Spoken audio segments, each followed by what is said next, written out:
Laissez-moi vous parler d'Eva, ma meilleure amie. Déjà haute comme 3 pommes, on était comme des sœurs. Notre passe-temps favori, nous faire passer pour des jumelles.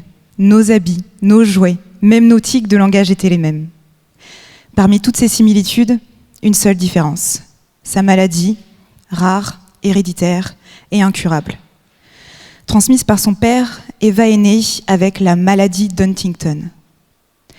Si vous la rencontriez aujourd'hui, il vous serait impossible de savoir qu'elle en est atteinte. La maladie en est toujours dans sa phase invisible et n'a entraîné aucun symptôme, pour l'instant. D'ici quelques années, vont commencer à dépérir dans son cerveau des neurones pourtant indispensables pour le contrôle des mouvements. Ce sont eux qui nous permettent de réaliser ceci sans faire cela. Son père, lui, en est déjà à cette 2e phase de la maladie. Il a déclaré les premiers symptômes à l'âge de 42 ans. Mains crispées, corps contorsionné dans d'étranges positions, difficulté à articuler distinctement. Secoué de spasmes irréguliers, ses gestes brusques et incontrôlés donnent l'impression qu'il ne peut plus s'empêcher de danser. Eva le sait, indéniablement, elle finira elle aussi par déclarer ses symptômes.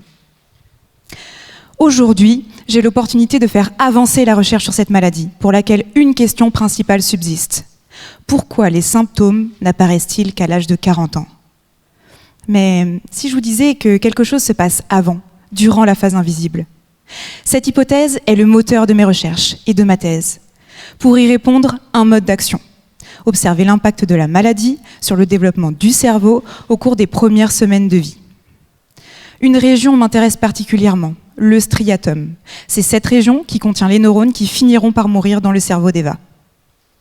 2 paramètres me permettent d'affirmer qu'un neurone se développe ou non correctement. Son activité, la manière dont il s'exprime, et sa morphologie, ce à quoi il ressemble. Comme il est difficile d'étudier le cerveau humain, je travaille sur un modèle de la pathologie, la souris. Et chez les souris malades, le constat est indéniable. Dès la naissance, l'activité et la morphologie des neurones du striatum sont altérées. Ces neurones sont donc déjà impactés avant même de mourir. Mes résultats entraînent de nouvelles questions. Est-ce que ces différences de développement sont responsables de la mort prochaine des neurones ?